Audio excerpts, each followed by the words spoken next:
हम इसमें थोड़ा सा अलग कर सकते हैं। अलग मतलब इसको करने के भी 2-3 तरीके हैं। आपने शायद किसी और से किया हो या हो सकता है उसी से किया हो जैसे मैं करूँगा। देखते हैं।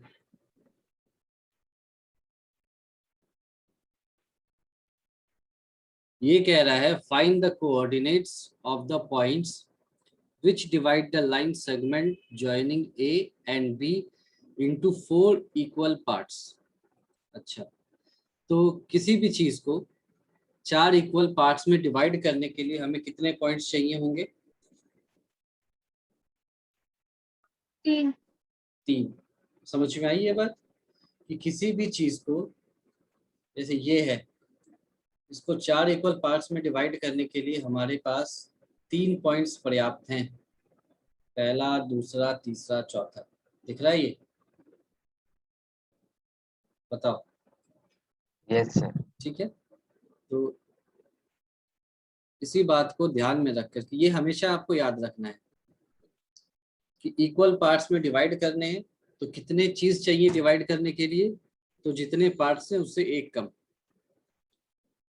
तो अब ऐसे ले लो,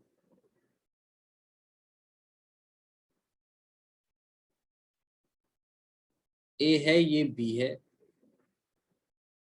इसके कोऑर्डिनेट्स हैं 2,8 और ए के कोऑर्डिनेट्स हैं -2,2।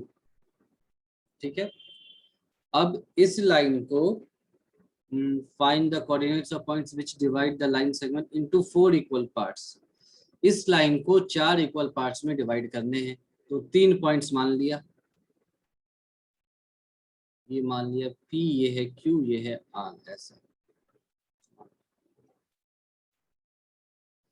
तो ये हो गया P, ये हो गया Q और ये हो गया R। वापस से ऊपर एक, इनके कोऑर्डिनेट्स चाहिए, तो इसको मान लिया हमने x1, y1, इसको मान लिया x2, y2, R को मान लिया x3, y3। यहाँ तक ठीक है? देखो ठीक है ना यहाँ तक? Yes sir. चलो, यस सर। अच्छा,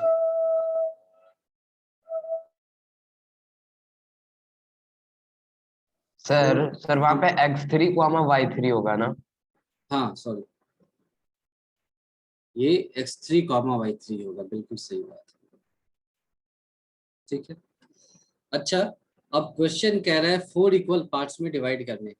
तो मैं गिवन में ऐसा कुछ मान सकता हूँ क्या कि AP is equal to PQ is equal to QR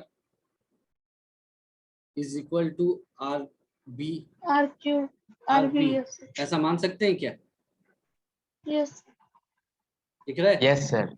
यानी कि अगर मैं इसको रिप्रेजेंट करना चाहूँ कि यहाँ से यहाँ तक की वैल्यू अगर मान लो L है ना, मैंने X नहीं माना क्योंकि X ऑलरेडी है बहुत जगह, तो ये भी L होगा, ये भी L होगा और ये भी L होगा। ऐसा दिख रहा है? Yes sir. सभी को दिख रहा है ये कि 4 इक्वल पार्ट्स हैं, यस तो सर। ऐसा ही होगा। Yes sir. तो इसका मतलब यहाँ से AB की वैल्यू L के टर्म्स में कितनी आ गई? AB L के टर्म्स में कितना लिख सकते हैं? 4L। Sorry, L। हाँ, L AB 4L 4L 4L। 4L। अच्छा, और AQ 2L यानी AQ is equal to BQ is equal to 2L। ठीक है, AQ भी 2L होगा और BQ भी 2L होगा। अच्छा, तो यहां से मैं एक बात कहूं क्या कि this implies Q is the mid point of AB। सही बोला? Q is the mid Yes, point of sir. AB। Yes sir. ठीक है, अब यहां से फिर निकाल लो x2। देयरफॉर x2 की वैल्यू अब बता दो मुझे।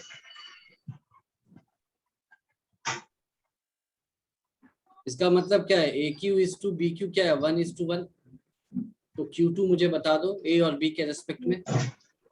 सर पहले नीचे 1+1 हाँ रहेगा। वेरी गुड, नीचे देखा 1+1, ये वाला 1 किससे मल्टीप्लाई होगा, -2 से। 2 2 से। 2 से। जनरली हम लेफ्ट से राइट, वैसे -2 भी गलत नहीं था, लेकिन हम जनरली लेफ्ट से राइट जाते हैं। फिर एक और बात, ये +1 into -2। ये -2 से होगा। चलो ठीक है, तो इसको सॉल्व कर लिया, तो ये देखो बहुत आसान आ गया, 2 - 2/2, ये 0 हो गया। ठीक है, होना भी चाहिए था, इधर -2 है इधर +2 है, तो बीच वाला पॉइंट तो 0 पर ही होगा।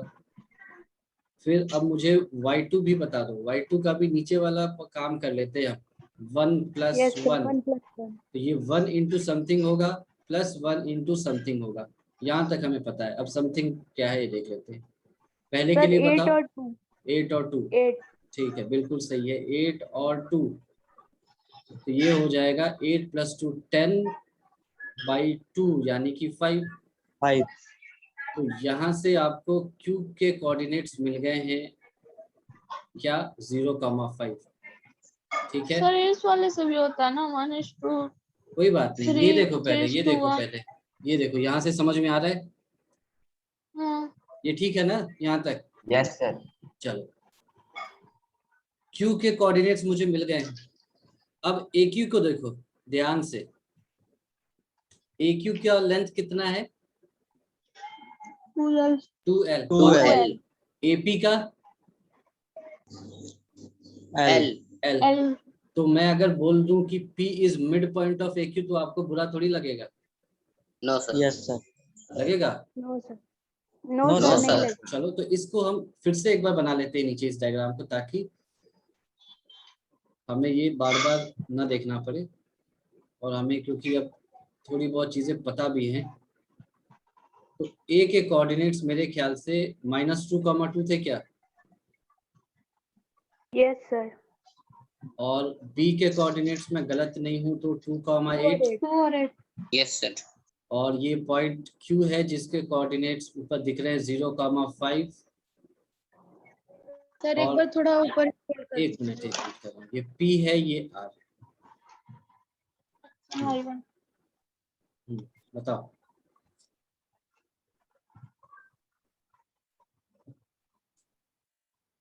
यस सर, हो गया। ठीक है, तो अब मुझे यहाँ पर चलो इसके कोऑर्डिनेट्स के नाम लिख लेते हैं। इसके कोऑर्डिनेट्स हमने माने थे x1, y1, और इसके माने थे x3, y3। तो यहाँ से मुझे कुछ कुछ दिख रहा है क्या, कि P is the mid point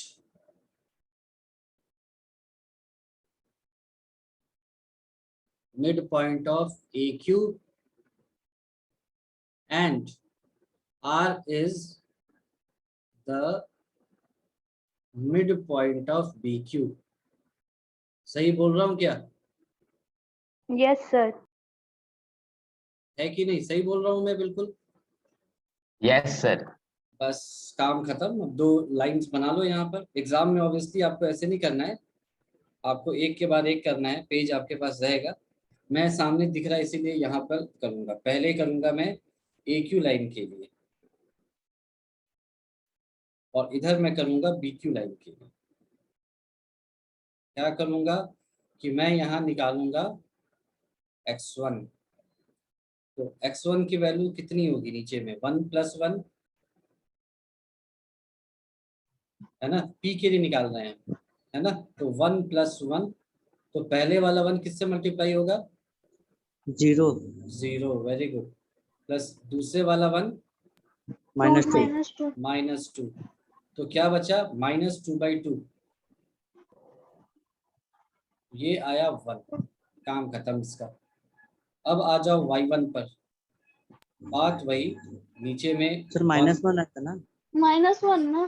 बिल्कुल सही कहा गया आपके द्वारा, ये -1 ही होगा। ठीक है, अब y1 पे आते हैं, ये वाला 1, पहले वाला 1 किससे मल्टीप्लाई होगा, 5 से।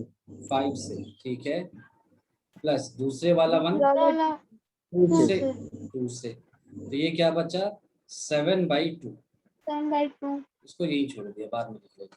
अच्छा, इधर आते हैं x3 पर, वही नीचे 1 + 1, पहले वाला 1 किससे मल्टीप्लाई होगा 2 से 2 से, प्लस 1 ये वाला 0 0 से, एग्जैक्टली। ये बचा 2/2 विच इज इक्वल टू 1, और y3 भी वही सेम 1 + 1, पहले वाला 1 किससे मल्टीप्लाई होगा 8 से 8 से, और दूसरे वाला 1 5 से 5 से 5 से, ठीक है।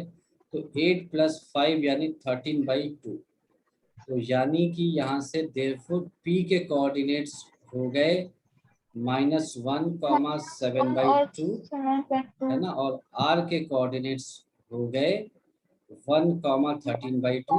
13/2 लास्ट में आप तीनों एक साथ लिख देंगे, q के कोऑर्डिनेट्स भी लिख देंगे, तो चलो लिख ही लिया। Therefore required points are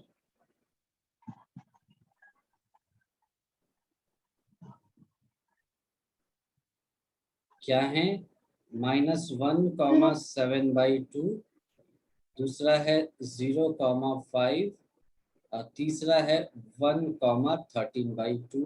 this is your answer.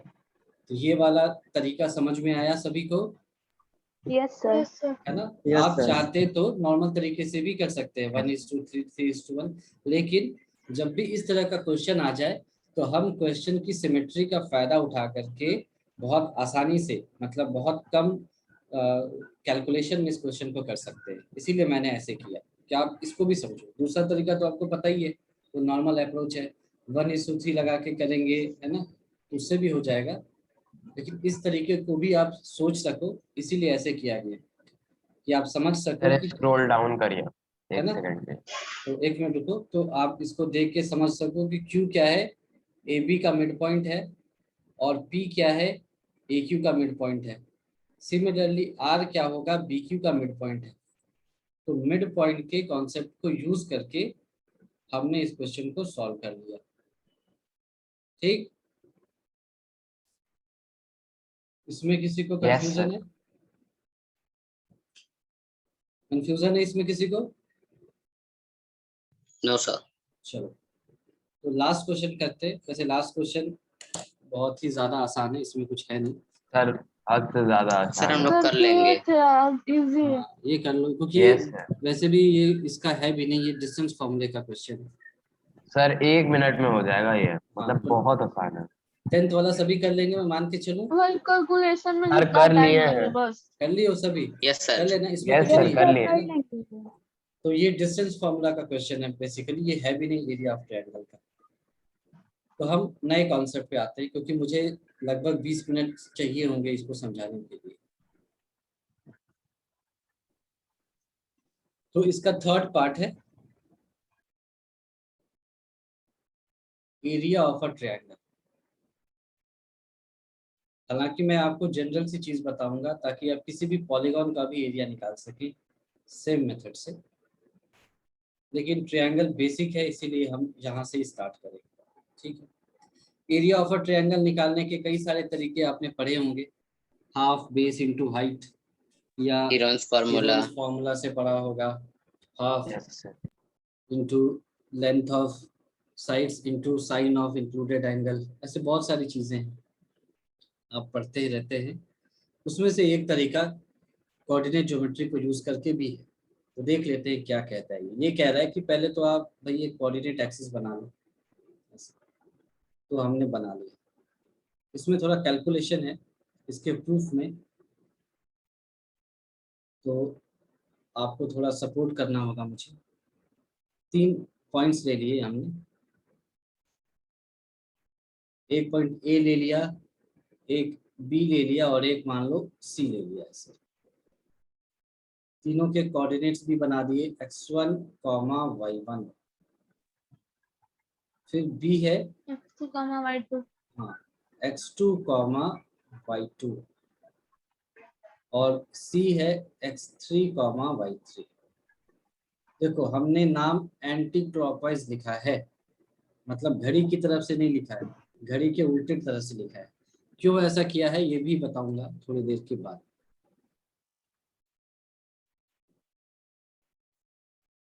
अब इन 3 पॉइंट से एक ट्रायंगल बन सकता है, आपको पता है, तो हमने वही किया, ट्रायंगल बना दिया।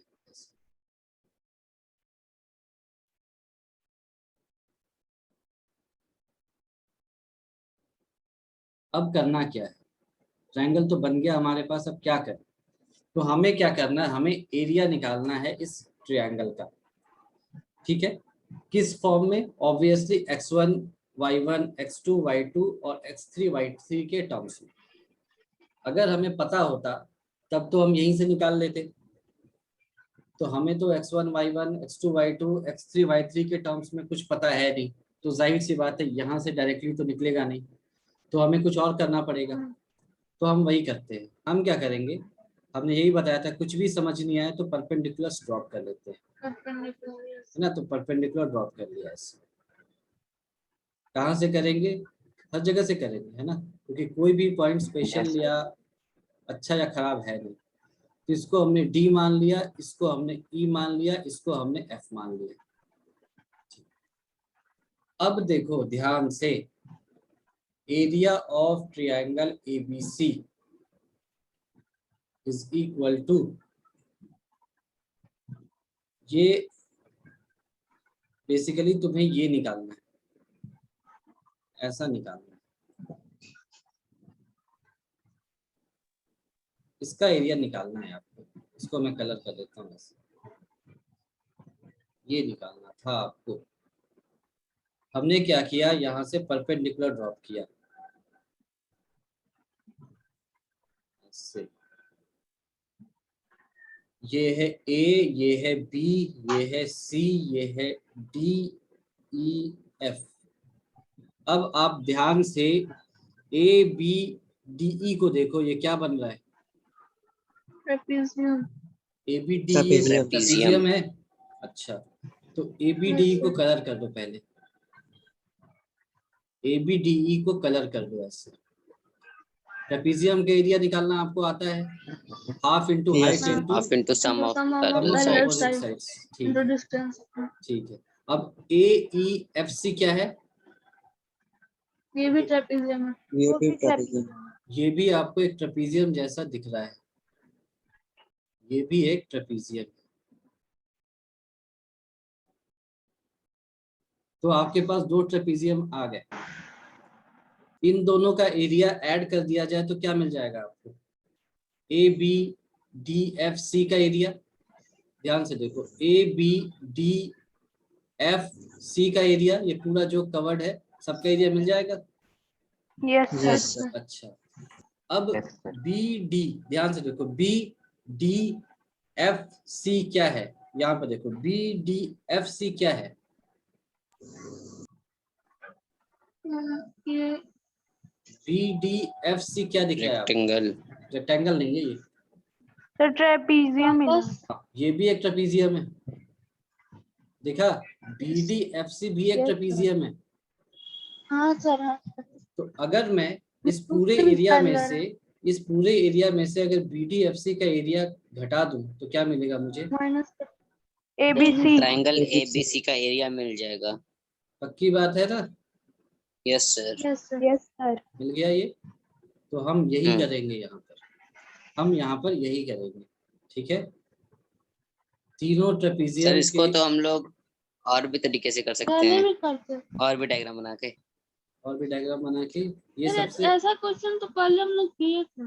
हाँ, लेकिन यहाँ पे हम तो रिजल्ट बड़ा सा डिराइव कर triangle रहे हैं ना, यहाँ पर हम रिजल्ट Yes, डिराइव sir. कर रहे हैं, है ना, फॉर्मूला डिराइव यहाँ कर पर रहे हैं। फॉर्मूला। तो इसको लिख दिया, area of triangle ABC.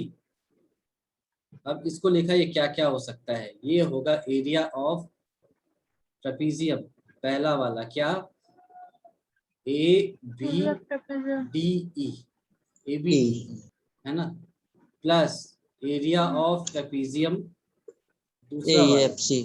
A E F FC. C, minus area of trapezium, BCD.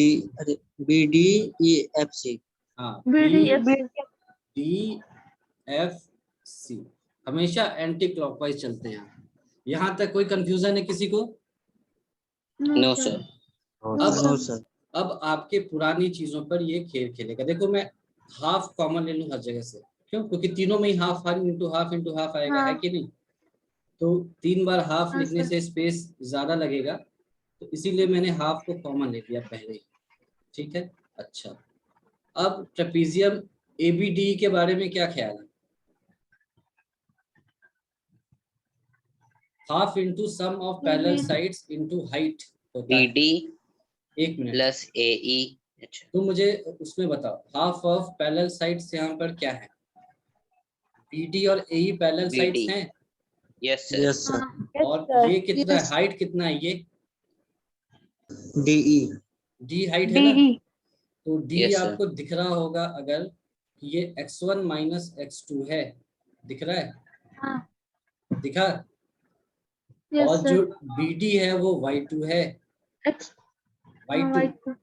और ये AE क्या है? y1, दिखा? हाँ. और EF क्या है? E. F. EF। सर ये y3 minus नहीं, y1 ये x एक्सिस पे है तो X3 y minus X1. x3 minus x। ये दिखा सबको या नहीं दिखा अभी तक? Yes, sir. yes sir yes D क्या है? ये देखो X वाला नहीं समझ आया. देखो, O से चल करके E तक पहुंचे, x क्या है? x1। X1. O से चल के D तक पहुंचे, x क्या है? x2। तो D क्या हो जाएगा? x1 minus x2। ठीक है। Yes, sir. Section और Yes. distance फिर O से चल करके F तक पहुंचे, x क्या आया? x3। और O से E तक x1 आया था, तो EF क्या हो जाएगा? x3 minus x1। ठीक है यहाँ तक? Yes, sir. ठीक है। तो एरिया ऑफ ट्रेपीजियम ABDE क्या हो जाएगा? Sum of parallel sides. Parallel sides क्या है यहाँ पर? BD plus AE। BD क्या है? BD है y2 और AE क्या है? y1। Y1. तो ये क्या हो जाएगा आपका? x1 minus x2 into y1 plus y2, ऐसा कुछ होगा। Yes sir. फिर plus area of trapezium AEFC। ध्यान से देखना, AEFC sum of parallel sides into height. Parallel sides क्या हैं? y1 AE प्लस AE और CF। CF। तो CF की लेंथ क्या है? y3। और AE तो अभी Y3 हमने y1 माना है। Y1। और Y1. हाइट क्या है? EF x3 minus X3 x1। minus minus X1. तो इसको फिर से लिख दिया, x3 minus Minus x1 X1. Into y1 plus y3। ठीक है, ये Y2. Yes, sir. Minus yes sir. Minus. Area of trapezium. अब ध्यान से देखो, है ना, BDFC। BDFC तो सम ऑफ पैरेलल साइड्स। तो पैरेलल साइड्स क्या हैं? BD और CF। और E. और हाइट क्या हो जाएगा? DF। DF. तो DF. तो ये आपको क्या दिखेगा? सर Y2 DF ऐसे प्लस निकालेंगे ना, DE plus EF. x3 minus x2 होगा। ये देख सकते हो, यहाँ तक x3 है, यहाँ तक x2 है। Yes sir. x2 minus x3 minus x2। Sir वो X1 बताया. तो इसको लिख लिया आपने x3 minus x2 into y2 plus y3। सही लिखा है? Yes. Yes sir. ये बताओ, इनको देखो अभी अच्छे से। यही Yes, मेन sir. था, है ना? यही मेन था निकालना। इसके बाद तो कैलकुलेशन है। यहाँ तक किसी को कंफ्यूजन है? No, sir. किसी को भी No, भाई? sir. सभी को समझ में आ रहा है? सर स्क्रॉल अप करिए 1 मिनट के लिए। सर एक बात ही समझ में आया, जब आपने पहले ले लिया ट्रेपीजियम में, उसका आ गया ना कि ये ABDE, हाँ उसमें भी आ गया BDE। ठीक है। और हाँ। उस दूसरे ट्रेपीजियम में भी ले लिया कि AEFC, उसमें भी वो वाला नीचे वाला पार्ट आ गया, हाँ CFE वाला। आपने फिर अलग से भी लिया BDFC। अलग से उसे माइनस किया है ना. माइनस किया ना, प्लस थोड़ी किया, माइनस किया हाँ है। तो माइनस किया है वो ना. ट्रायंगल का सर पाएगा ऐसे। क्योंकि हमें तो बस क्योंकि हमें माइनस तो नहीं बस करेंगे तो ABC का आएगा फिर निकालना कैसे? है. वो माइनस तो करना ही पड़ेगा। देखो A से A के अंदर जितना ये ग्राफ दिख रहा है ना, जितना ये फिगर दिख रहा है फिजिक्स में ग्राफ जैसे बोलते हैं, इस पूरे ग्राफ से ये वाला नीचे वाला जो ट्रेपीजियम, इसको हम गायब कर दें तो ABC वाला ट्रायंगल बचा रह जाएगा, जो भी थोड़ी देर पहले दिखाया था मैंने। इसीलिए ऐसा कर रहे हैं, 2 ट्रेपीजियम को ऐड किया और फिर नीचे वाले ट्रेपीजियम से घटा दिया, तो सिर्फ ट्रायंगल बचा रह जाएगा। दिखा? Yes sir. यस सभी सर, को? वो हम साइन नहीं देखे थे, माइनस है हम वो, सोचे प्लस ऐड नहीं हो है। रहा है। नहीं नहीं नहीं, यस ऐसा सर, थोड़ी है। Yes sir. देखो 2 ट्रेपीजियम ऐड हो रहे हैं और तीसरा माइनस हो रहा है, ध्यान से बिल्कुल, है ना? तो यहाँ Yes, तक sir. कोई भी कंफ्यूजन है तो तुरंत मुझे बता दो, क्योंकि ये इम्पोर्टेंट sir. है। आगे बढ़ No, सकते sir. हैं? Yes sir. बस इसमें प्लस माइनस का गलती मत हो। नहीं, क्योंकि तुमको ये रिजल्ट नहीं याद रखना है, फाइनल रिजल्ट याद रखना है। ये तो कैलकुलेशन है, एग्जाम में कैलकुलेशन थोड़ी करोगे, पर ये आया कहाँ से ये हमें पता होना चाहिए, इसीलिए ये सब बताया जा रहा है। ठीक है, अब इसको मल्टीप्लाई करते हैं साथ साथ, मैं बोलता जाऊंगा, तुम बोलना सही बोल रहा हूँ कि गलत बोल रहा हूँ, है ना? सब बोलेंगे तो दिक्कत होगा। पहले आएगा x1 y1 plus x1 y2 minus x2 y1 minus x2 y2। ठीक है, फिर यस सर। ध्यान से देखना, फिर x3 y1 plus x3 y3 minus x1 y1 minus x1 y3। ये दूसरे वाले ब्रैकेट से काम चलाया, पहले से ये आया, दूसरे वाले से ये आया, तीसरा अभी करेंगे। यहाँ तक ठीक है? Yes sir. Yes sir. Yes, चलो, sir. फिर माइनस साइन के साथ x3 y2, है ना? फिर plus x3 y3 minus x2 y2 minus x2 y3। पूरा लिख दिया, यहाँ तक ठीक है? Yes sir. Yes sir. Yes sir. ठीक है, चलो अब इसको अलग अलग रंग से लिखेंगे ताकि आपको समझ में आसानी से आए। हाफ को बाहर लिख दिया एज इट इज। ठीक, इसको अब ब्रैकेट से हटा दिया सबको, ऐसे लिखा x1 y1 plus x1 y2 minus x2 y1 minus x2 y2 as it is लिख दिया। फिर अब दूसरे ब्रैकेट को खोला, उसको लिखा x3 y1 plus x3 y3 minus x1 y1 minus x1 y3। उसके बाद minus x3 y2 minus x3 y3 plus x2 y2 plus x2 y3। सही है? आखिरी वाले में ध्यान देना, जो प्लस था वो Yes, माइनस sir. हो जाएगा, यस सर। जो माइनस था वो प्लस हो जाएगा। ठीक है? प्लस हो जाएगा। अच्छा, यस अब सर। इस कैलकुलेशन की खासियत क्या है कि x1 y1 x2 y2 x3 y3 same coefficient वाले, सेम सब्सक्रिप्ट वाले टर्म्स Cancel कैंसिल हो होने चाहिए। तो देखो ऐसा हो रहा है क्या, x1 y1 है, कहीं माइनस x1 y1 दिखा? यस यहाँ सर, दिखा, वो रेड यस वाले सर, में। रेड यस वाला। सर। ये दिख गया। अब x2 y2 खोजो, x2 y2 है तो प्लस x2 y2 होगा कहीं, है क्या? ये है plus x2 y2 yes sir. Minus x2 y2। अच्छा, अब x3 y3 खोजो तो माइनस x3 y3 होना चाहिए, ये भी है, सर ये नीचे। कैंसिल हो गए, यानी कि हमने सही किया है। अब बचे हुए टर्म्स को लिखते हैं। बचे हुए टर्म्स ऐसे आएंगे, हाफ तो बाहर रहेगा, अभी जो बाहर आया, जो बच गया उसको लिख लो, x1 y2 minus x2 y1 plus x3 y1 minus x1 y3 minus x3 y2 plus x2 y3। ये टर्म्स बचे रह गए। यहाँ तक ठीक है?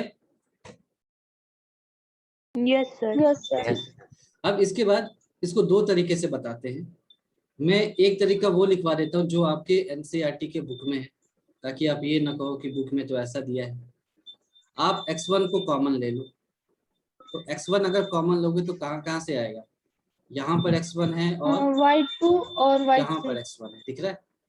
तो ब्रैकेट में क्या Yes, आ sir. जाएगा आपका, X2 minus Y3। y2 minus y3 आ जाएगा ऐसे, ठीक है। अच्छा, Yes. फिर प्लस x2। अब x2 कॉमन लिया तो देखो क्या आएगा, x2 कहाँ पर है, y1 के साथ है और और y3 के Y3। साथ है। तो ये आपका आ जाएगा y3 minus y1 plus x3। x3 देखो कहाँ पे है, तो x3 y1 के साथ है और y2 के साथ है। तो Y2 के साथ। तो आपने लिखा y1 माइनस y2 ऐसे लिखा। अब ये आपको याद रखना है, ये फॉर्मूला है एरिया ऑफ ट्रायंगल का, तो लिख लिया। therefore area of triangle ABC is equal to half into, ये होता है x1 into y2 minus y3 plus x2 into y3 minus y1 plus x3 into y1 minus y2। ये formula है, ये आपको याद रखना है ना, एग्जाम में आप इसी को यूज करेंगे, ठीक है। तो ये डेरिवेशन समझ में आ गया आपको, यस सर। Yes, sir. है ना। इसको हायर क्लासेस में या हम लोग, मैं खासकर इसको ऐसे नहीं याद रखता, कैसे याद रखता हूँ वो बताता हूँ। सेम चीज है, एरिया ऑफ ट्रायंगल ABC को कैसे लिखेंगे, हाफ इंटू, ध्यान से देखो, x1 y2 minus x2 y1 plus x2 y3 minus x3 y2 plus x3 y1 minus x1 y3। आप दोनों में से किसी को भी याद रखो, एक ही चीज है ना। सर उसको तो आप सॉल्व कर दिए भाई। हाँ, ये क्या है, ये क्यों है, ये एक जनरल रिजल्ट है, इसको कैसे याद रखते हैं ये मैं आपको दिखा देता हूँ। x1 सबसे पहले क्या था, x1 x2 x3, ठीक है। और इधर क्या था, Yes, sir. y1 y2 y3, ठीक है। Yes, sir. अच्छा, तो इसके नीचे एक बार और x1 और इसके नीचे एक बार और y1 लिख दो, ये साइक्लिक ऑर्डर में जाएगा, ठीक है। ये कैसे, हाफ तो एरिया है तो हाफ तो हमेशा बाहर आएगा, है ना। आकांक्षा माइक ऑफ कर लो, ठीक है, यहाँ तक ठीक है। अब ये कैसे लिखते हैं इसको यस देखो, सर। x1 से स्टार्ट किया, x1 y2 से मल्टीप्लाई होगा माइनस x2 y1, दिखा, x1 y2 minus x2 y1 Yes, sir. दिखा। फिर x2 पे आ जाओ, x2 y3 minus x3 y2 दिखा। फिर x3 पे आ जाओ, x3 y1 minus x1 y3 दिखा, ठीक है। तो Yes, sir. ये एक जनरल रिजल्ट है। जनरल रिजल्ट क्या है कि किसी भी ऑर्डर का पॉलीगॉन हो, आंसर ऐसे ही आता है। मतलब कि मैं तुमसे कहूं कि मेरे पास एक क्वाड्रिलेटरल है ऐसे ABCD, इसके कोऑर्डिनेट्स हैं x1, y1, x2, y2, x3, y3 और x4, y4, इसका एरिया निकालना है। तो कोई बात नहीं, हमने वैसे ही लिखा इसको, x1, x2, x3, x4 और फिर पहले वाले को लिख दिया। इधर लिखा y1, y2, y3, y4 और फिर पहले वाले को लिख दिया।